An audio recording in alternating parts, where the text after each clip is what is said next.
Baik, Ibu. Bagaimana kabarnya hari ini?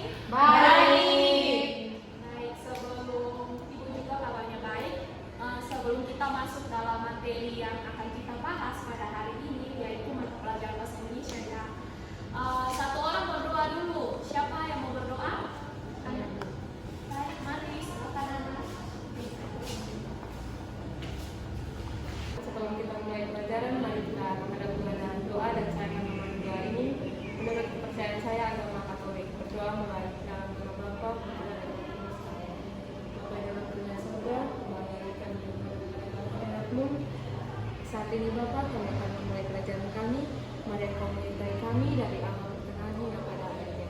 Ampunilah atas setiap salah dan dosa kami Bapa, Dikau kami puji, kini dan sepanjang masa.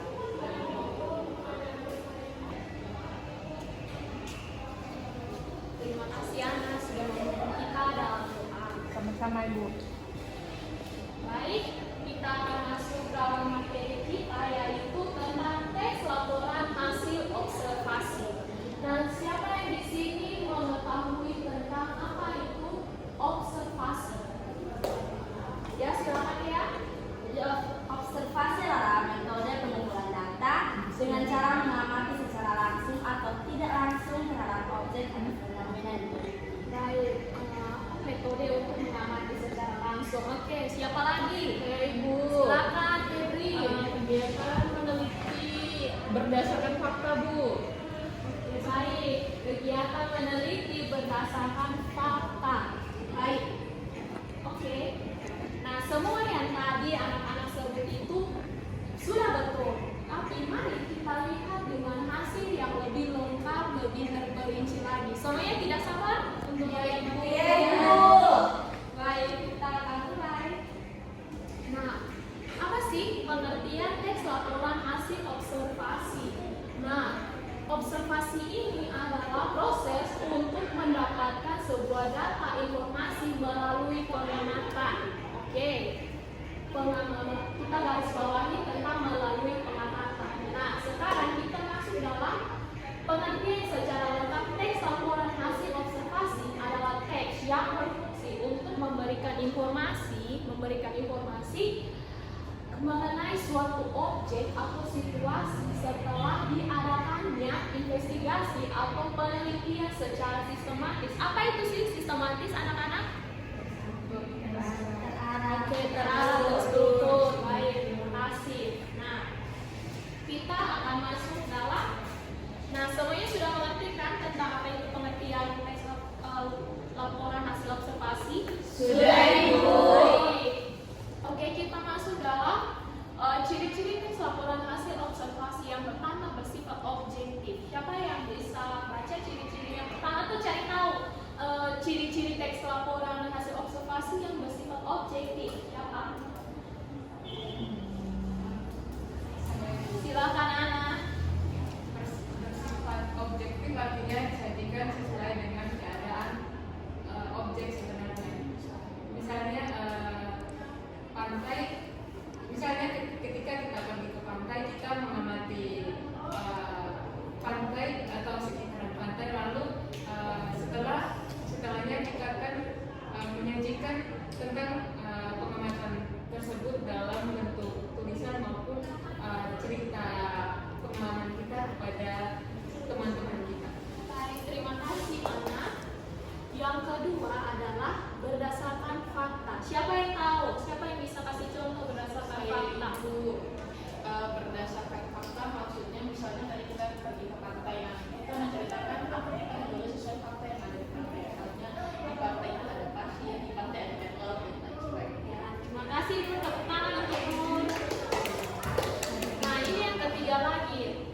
Dia bersifat khusus atau objektif seperti yang sudah dijelaskan oleh anak tadi, bahwa apa yang kita lihat kita bisa menyajikannya dalam tulisan dan bisa menceritakannya lagi atau menceritakan pengalaman kepada teman-teman atau bersama dengan orang tua kita.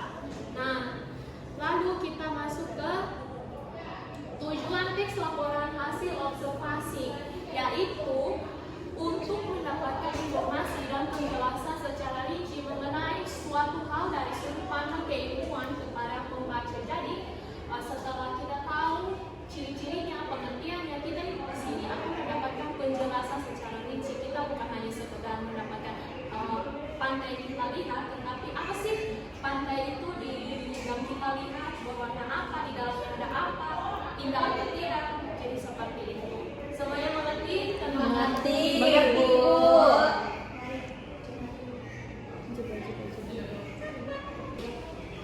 Baik, kita masuk dalam struktur teks laporan hasil observasi. Yang pertama itu judul berisi teks laporan hasil observasi. Jadi, anak-anak di dalam struktur teks laporan hasil observasi ini sangat penting untuk kita tahu judul. Bayangkan anak-anak kalau kalian tidak tahu judul, bisa saja teks laporan kalian itu istilahnya sekarang ngawur, tidak jelas. Seperti kita ambil contoh tentara yang di Kota Kupang Pantai Oesapa. Benar sekali, judulnya Pantai Oesapa. Yang kedua adalah klarifikasi umum, berisi gambaran umum mengenai objek yang akan ingin diamati. Nah, setelah kita tahu tentang Pantai Oesapa, kita akan berisi kasih gambaran umum. Seperti apa sih Pantai Oesapa itu? Iya, ada apa di sana? Keadaannya di sana seperti apa? Pantai Oesapa banyak sampahnya, Bu. Waduh, sangat ramai. Terus di pasarnya, Ibu, ada pasarnya, itu salah satunya. Terus yang ketiga kita masuk dalam deskripsi, berisi penjelasan manfaat dari objek yang sedang diamati disertai hasil pengamatannya. Setelah kita sudah tahu judul klarifikasi, kita akan mendeskripsikan, kita akan menulisnya di dalam penjelasan manfaat yang akan kita amati. Seperti bisa saja seperti deskripsi, kita mendeskripsikan kepada teman, bisa saja kita mendeskripsikan kepada siapa lagi, orang tua. Atau bisa saja sebentar Ibu kasih tugas kepada kalian pergi ke mengamati pantai. Terus kalian akan uraikan secara rinci seperti di pengertian tadi, yaitu menguraikannya secara sistematis. Bagus. Yang keempat yaitu penutup dan kesimpulan, berisi simpulan yang sudah dibuat. Setelah anak-anak melihat Pantai Oesapa, anak-anak di situ akan menyimpulkan seperti apa sih Pantai Oesapa ini? Bagus. Terus konsepnya itu seperti apa sih? Cantik. Indah, bagus, benar sekali. Oke, kita semuanya sudah mengerti tentang struktur teks laporan hasil. Terima kasih. Baik, kita akan masuk dalam kaidah kebahasaan teks laporan hasil observasi. Yang pertama, menggunakan kalimat definisi. Apa sih itu pantai?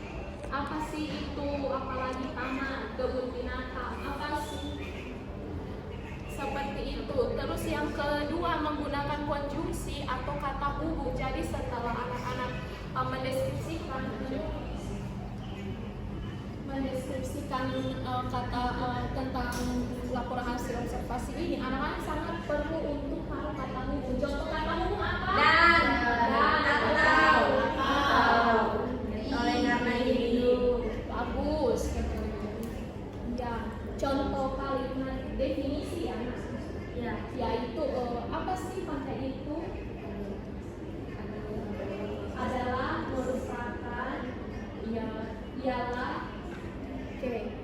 Terus yang ketiga, menggunakan kalimat simpleks dan kompleks. Apa sih kalimat simpleks dan kompleks itu?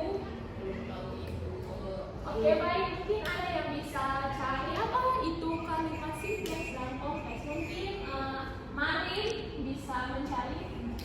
Ya, Yulen. Kalimat sederhana, kalau menggunakan kalimat simpleks itu kalimat sederhana. Ya, benar. Kalimat sederhana atau kalimat yang mudah dipahami. Contoh, anak-anak kalau ke pantai, terus anak-anak mendefinisikannya dalam kalimat yang apa ya? Susah.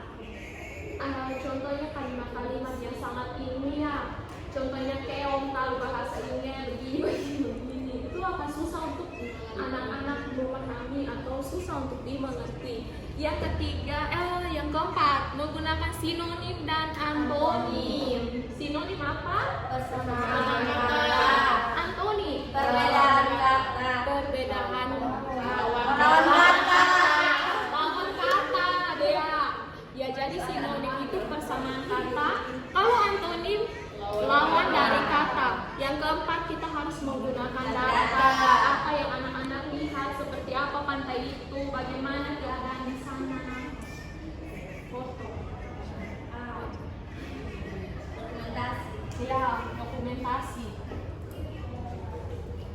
Baik, semuanya sudah mengerti tentang kaidah kebahasaan ini? Baik, cara membuat teks laporan hasil observasi. Nanti Ibu akan kasih tugas ya kalian untuk mengerjakannya. Yang pertama, yaitu kita tentukan tema kegiatan observasi apa yang akan dilakukan, seperti contohnya kita pergi piknik ke pantai, seperti itu ya anak-anak. Terus tentukan tujuan kegiatan observasi ini buat apa sih di sana, mau buat foto kah, atau mau piknik kah, atau mau senang-senang dengan teman-teman, seperti itu. Terus kita melakukan proses observasi sebelum ini, mungkin lebih kayak melakukan pengamatan ya, jalan-jalan keliling, jalan-jalan keliling, lihat duduk, duduk-duduk, seperti itu ya anak-anak.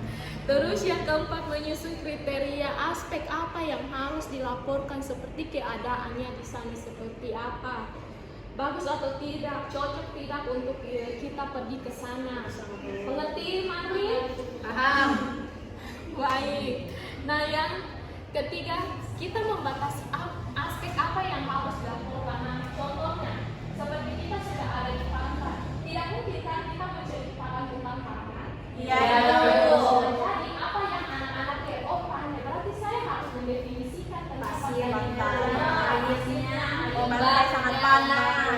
Benar sekali itu. Terus mulai mendeskripsikan unsur-unsur apa yang harus dijelaskan sesuai dengan aspeknya, seperti itu. Aspeknya itu seperti apa, pantainya kotor atau tidak, banyak kapal atau tidak, sepi atau tidak, seperti itu. Terus kita melengkapi teks laporan hasil observasi dengan data dan gambar, dokumentasi. Contohnya kita foto-foto, datanya tadi sudah dijelaskan di bagian kaidahnya, strukturnya, seperti itu. Terus yang terakhir nih, kita membuat simpulan hasil observasi ya, seperti tadi Ibu sudah jelaskan. Kita mendefinisikannya, kita menceritakannya, itulah simpulan. Atau bisa saja kita menulis dalam sebuah buku laporan. Nah, teks laporan hasil observasi ini mungkin lebih ke para pewawancara ya, seperti anak-anak kan pasti nonton berita atau nonton di TikTok, nonton YouTube. Nah, itu seperti yang atau anak-anak pernah lihat orang-orang membuat vlog tentang daily in my life, seperti itulah mungkin salah satu teks laporan hasil observasi yang lebih modern. Tapi kalau yang lebih bersifat yang resmi, kita akan lihat dalam proses wawancara dalam membuat berita, seperti itu anak-anak. Baik, demikian materi kita tentang teks laporan hasil observasi. Apakah di sini semuanya sudah mengerti atau adakah yang belum dipahami tentang teks laporan hasil observasi ini, di bagian mana? Oke, atau ada yang mau bertanya? Ibu persilakan. Saya lagi ada di bagian ciri-ciri. Ciri-ciri. Baik. Nah, Ya, di poin pertama Ibu, jadi di situ bersifat objektif. Mengapa teks hasil observasi itu harus bersifat objektif? Mengapa teks laporan hasil observasi ini harus bersifat objektif? Nah, harus bersifat objektif ini adalah ketika kamu pergi sana, itu harus menjelaskan secara runtut, secara sistematis, sesuai seperti kamu pergi ke pantai. Nah, kan kamu melihat kan secara pandangan kamu, berarti kamu yang dapat mendefinisikannya seperti apa pantai itu. Itu gunanya untuk teks laporan hasil observasi itu bersifat objektif.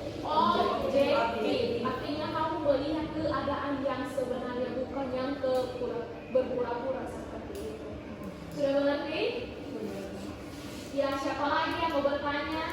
Silakan ya. Ibu, di bagian kaidah bahasa.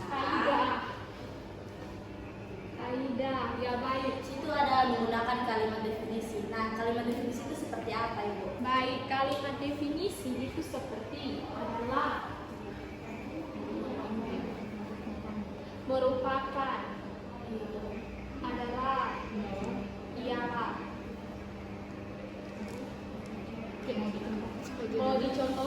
Boleh Ibu. Nah, contoh kalimat definisi adalah pantai adalah pantai Oesaka adalah salah satu pantai yang berada di Jepang. Di dalamnya itu berisi tentang ada pasar, terus juga ada pemandangan sunset di dalamnya. Jadi pantai Oesaka adalah pantai yang berada di tengah-tengah kota Kupang. Apakah ada pertanyaan lagi? Tidak ya Ibu. Baik. Baik, semua kan setelah Ibu lihat anak-anak sudah memberikan pertanyaan, jadi dapat simpulkan bahwa kalian semua ini sudah mengerti. Tepuk tangan dulu. Oke. Ibu akan kasih tugas untuk kalian tentang teks laporan hasil observasi.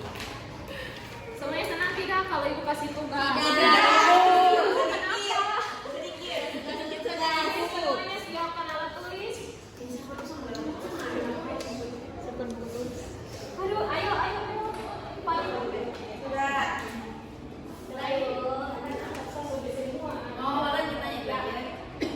Pertanyaannya, amatilah lingkungan sekitarmu. Amatilah lingkungan sekitarmu dan buatlah teks laporan hasil observasi. Ibu bisa diulang. Baik. Amatilah lingkungan sekitarmu dan buatlah teks laporan hasil observasi. Baik. Ibu baca kembali ya, supaya lebih jelas. Amatilah lingkungan sekitarmu dan buatlah teks laporan hasil observasi. Semuanya sudah tulis? Sudah ya Ibu. Baik, terima kasih. Demikian kelas kita hari ini tentang teks laporan hasil observasi. Tepuk tangan dulu untuk kita semua. Baik, untuk melanjutkan kelas kita pada hari ini, Ibu minta satu orang untuk pimpin kita dalam doa. Mandi, silakan.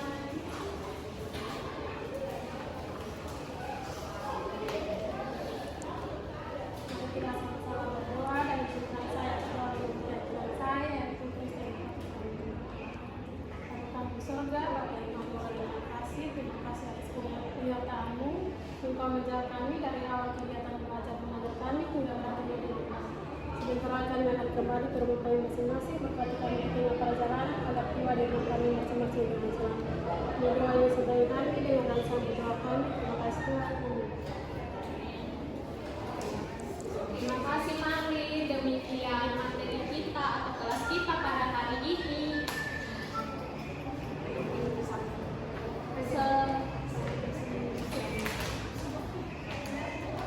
Oke, absen kita akan absen dulu ya sebelum kita bubar.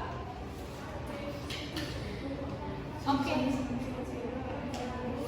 Demikian kelas kita pada hari ini. Selamat siang semuanya.